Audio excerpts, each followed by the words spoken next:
ሁለቱን ለመለያየት ያላደረኩት ጥረት የለም። ግን መልስ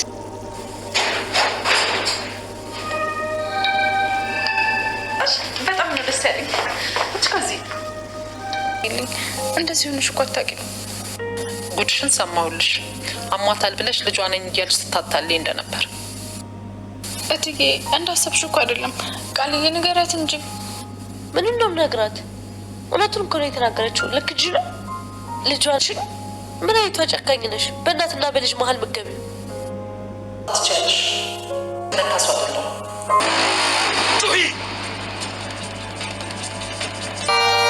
አቶ ባይሉ ገነት ላይ ሽጉጥ ተኩሶ እጅግ ብሌን እንዴት ነው እናቴ ላይ እንደዚህ የምታደርገው? ከእናቴ ራቅ አላልኩም ወይ እያለችው ትገኛለች። ሰላም ሰላም! ውድ የምወዳችሁ የማከብራችሁ የሴና ቤተሰቦች እንዴት ናችሁልኝ? ሁሉ ሰላም ጌታ ይመስገን፣ እኔ ጋ ሁሉ ሰላም ነው። ቀጣዩን ክፍል ይዤላችሁ ቀርብ ያለው እስከ መጨረሻ እንድትከታተሉኝ ስል በአክብሮት እየጋበዝኳችሁ፣ በባለፈው ክፍል ትንሽ ላስታውሳችሁ እንግዲህ አቶ ባይሉ ቃልዬ ለገነት የነገረቻት መስሎት እጅግ ሮጦ ቤት ከመጣ በኋላ ውሃ በሳፋ አዘጋጅቶ ቃልዬን ውሃ ውስጥ እየደፈቃት፣ አሁን ቀጥ ብለሽ ተናገሪ፣ እንዴት ሰላም የብሌን እናት እንደሆነች ለገነት ተናገርሽ እያላት እንግዲህ በስተመጨረሻ ቃልዬም ራሷን ስታ ውሃ ውስጥ እንደተደፋች ሰለሞንም እኔ ነኝ ሲል ነበረ። እንዴት ትክደኛለህ ብሎ ዞር ብሎ ሲያዩት ብሌን እንግዲህ ቃል በጣም ደክሟት ነበረ። በድንጋጤ ነበር ክፍሉ እየተጠናቀቀው። ሆኖም ብሌንም ትደርሳለች። ብሌን ከደረሰች በኋላ እንግዲህ ቃልዬን ከውሃ ውስጥ አውጥተዋት ብሌንም እንዳትሞችብኝ እያለች እጅግ እያለቀሰች ሰለሞንም ይዟት ውሃውን እንድታወጣ ደረቷን ጫን ጫን እያላት ቃልዬ ትነቃለች ማለት ነው። እንግዲህ ቃልዬ ሳትነቃ በፊት ባይሉ ይሄን ነገር ማድረጌ ልክ አይደለውም ሲል ብሌን እንዴት ነው አንተ ይሄን ያደረግከው ብላ እንቅ አድርጓም ይዘው ነበረ። እንዴት ምን አይነት ጨካኝ ነህ፣ ሰውን ማሰቃየት አይበቃህም ወይ በማለትም እጅግ እየተናደደችበት ቃልዬ ስትነቃ እጅግ ተደስታ እየሳቀች ነበረ። ሆኖም እንግዲህ ዛሬ ላይ ሰላም ተቀይሯባታለች። ሰላም ተሽሏት ከሆስፒታል መጥቷለች። ከሆስፒታል ስትመጣ ግን ቃልዬና ባይሉ ሁሉንም ነገር ለሰላም ይነግሯታል። እንግዲህ ሰላምን ብሌን ልጅሽ ነኝ ብላ እሷ በታመመ ሰዓት እንዳታለለቻት እና አሁን ደግሞ እሷ ከሄደ ስራ እንዳልሰራች ወንድ ቤት እንዳመጣች ያልሆነ ነገር ጨማምረው ለሰላም ነግረዋታል። እንግዲህ ብሌንም ዛሬ ሰላም ትመጣለች፣ ካሁን ወዲህ እንድትጨነቅ አላረጋትም፣ ሰላም መሆን አለባት፣ አሁን ስትመጣ ደስ እንደሚላት ብላ ምግቦች ሰርቷ፣ ገነትም ደግሞ ሰላም እናቷ እንደሆነች ለብሌን ልትነግራት ቤት መጥቷ ነበረ። ሰላም እንግዲህ ወደ ቤት ስትመጣ እንዳያችኋት ብሌን ደስ ብላ ስትቀበላት ዞር በይ ከፊቴ አለቻት። እንግዲህ ገነትንም እኔ የቀጠርኩት ልጅቷን እንጂ ከነ ቤተሰቧ አይደለም፣ ሁለተኛ እዚህ ላይ አልፈልግም፣ እሷም ከፈለገች ከአንቺ ጋር መሄድ ትችላለች፣ ስራዋን አክብራ የማሰራ ከሆነ ትላለች። ብሌንም እጅግ ይሰማታል። ሆኖም ከእንደገና ትዬ ካጠፋው ይቅርታ አድርጊልኝ ብላ ስትል እንዴት ነው እኔን ልጅሽ ነኝ ብለሽ የምታታልኝ? በዛ ላይ ደግሞ እኔ ሲሄድ ስራ አልሰራሽም ጎረምሳ እዚህ አምጥተሽ በማለት እንግዲህ ምንም አይነት ይቅርታ አላረግልሽም፣ አሁን ወደ ስራሽ ሂጂ፣ ስራሽን ስሬ ስትላት ብሌንም እንደተለመደው በረንዳ ላይ ቁጭ ብላ እያሰበችና ሰላም የተናገረቻትን ንግግር እያሰበች እያለቀሰች ትገኛለች ማለት ነው። እንግዲህ ገነትም ደግሞ እንዴት ነው ልጄን እንደዚህ ልትናገርብኝ የቻለችው? ደህንነቴ ነው አይደለ እንደዚህ የሚያደርገኝ? ለአንድ ልጄ እንኳን አልሆንኩም። ከዚህም በኋላ ለአንድ ልጄ ምንም እንድትሰቃይብኝ አልፈልግም እያለች ገነትም ለብቻዋ እያለቀሰች ነው። እንግዲህ አሁን ላይ ደግሞ ቃልዬ ባህሉን ክደዋለች።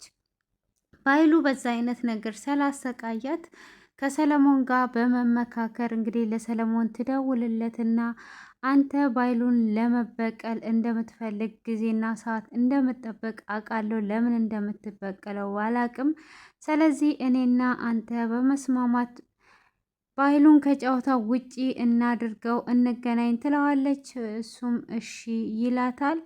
እንግዲህ ባይሉን ጓደኛዬ ጋር ሊሄድ ነው ብሎት አስፈቅዶት ይሄዳል። ባይሉም የሆነ ነገር አስበው ነው እንጂ እንዴት ጓደኛዬ ይላል? እኔ የማላቀው ጓደኛ የለውም እንዴት ሆኖ ነው ብሎ እንግዲህ አቶ ባይሉም ተከትሎት ይሄዳል። ሲሄድም ከቃልዬ ጋር ያየዋል። ሳትቀርሙኝ እቀርማችኋለሁ ብሎ እንግዲህ በርቀት ተመልክቷቸው ይሄዳል። ሆኖም እንግዲህ እነሱም የተመካከሩት እሱ እኔ ብሌንን የግሌ እንዳረጋት እርጅኝ፣ እኔ ደግሞ ከባይሉ እንድጠብቅሽ ነው አይደለ የምትፈልጊው? ስለዚህ እኔ ደግሞ ከባይሉ እጠብቅሻለሁ ተባብለው እንግዲህ ተስማምተዋል ማለት ነው። በዛ አይነት ስምምነት አውርተው ከጨረሱ በኋላ እንግዲህ ቃል ብሌን እና ዳጊ ቁጭ ብለው በሌሊት በኩለ ሌሊት ተቃቅፈው ቁጭ ብለው ታያቸዋለች። ብሌንም እኔ አንተንና እሷን ለማለያየት ያላደረግኩት ነገር የለም ብላ እንግዲህ ብቻዋን እየቆዘመች እያለቀሰች እኔ ከሷ የማንስበት ምን ቢሆን ነው? እንዴት ነው እሱ እንደዚህ የሚያደርገው? እያለች እንግዲህ እያለቀሰችም ነው ማለት ነው። እንግዲህ አሁን ላይ እሷ የምትፈልገው መጀመሪያም ዳጊ የእሷ እንዲሆን ነው።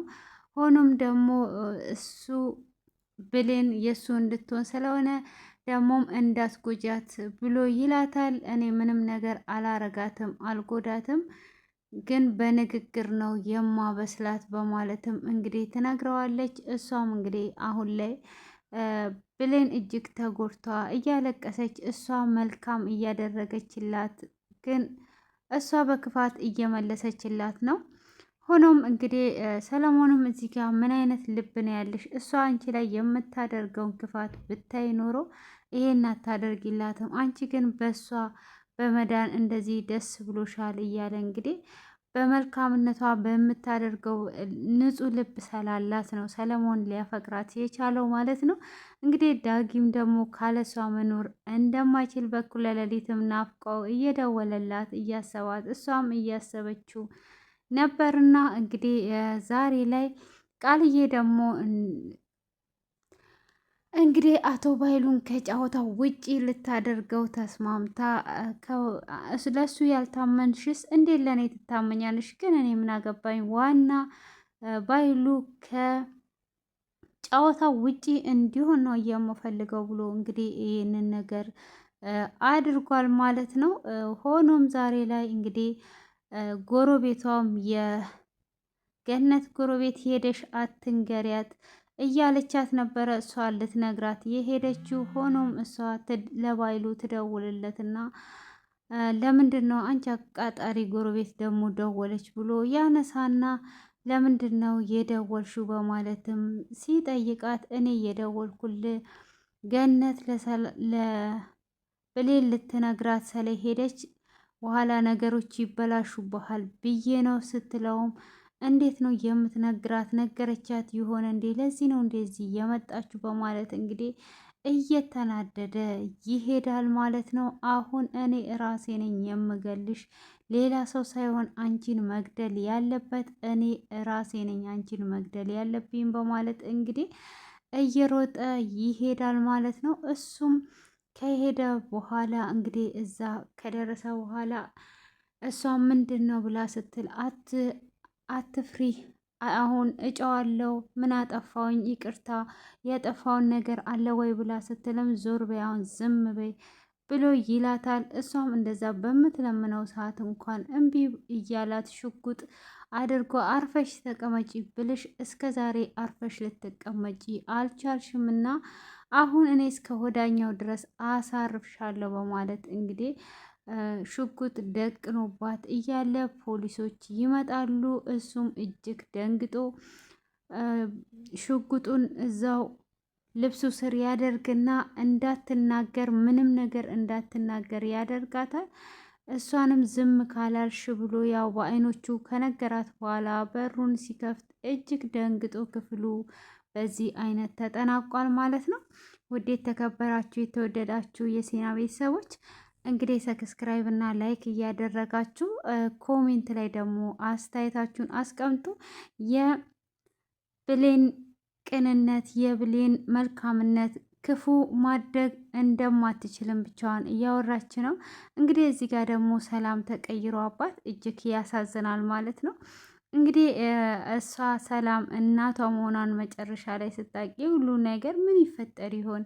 እንግዲህ መልካም ማድረግ ያው ለሁሉም በሁሉም ዘንድ ተወዳጅ ትሆናላችሁ እርግጠኛ ነኝ ባይሉም እንግዲህ ይህን ነገር በሚያደርገው በኋላ ላይ እጅግ በጣም እንደሚጸጸት እንግዲህ አሁን እሱ እህትየውን እንኳን ያዳናት ሐኪም ቤት ወስዶ ያዳናት ንብረቷን ፍለጋ ነው። ያንን ንብረቷን ከወሰድኩኝ በኋላ የምፈልገውን ካረኩ በኋላ አሳብዳታለሁ እያለ ነው እንግዲህ ሰለሞንም ለምንድን ነው እህትን እንደዚህ ግን የጠላት ብሎ ሲለው ስለ እህቴ አያገባም በማያገባ ጥልቅ አትበል እያለው ነው እንግዲህ የገዛቱ ላይ እንደዚህ እያደረገ በዛ ላይ ደግሞ ሁለቱም በጣም መልካም ናቸው። እንግዲህ ሰላምም አሁን ላይ ተቀየረች እንጂ በመጀመሪያ ላይ በትክክል ለብሌን ያላት ፍቅር በልጅነቷ ልጄን ሳቅፋት ቃልዬን ሳቅፋት የሚሰማኝ ስሜት ነው ይሄ ስሜት እያለቻት እንግዲህ ደስ የሚል ቆይታ ነበራቸው። እንግዲህ ዛሬ ላይ ሰላም ተቀይሮ አባት እጅግ በጣም ያሳዝናል።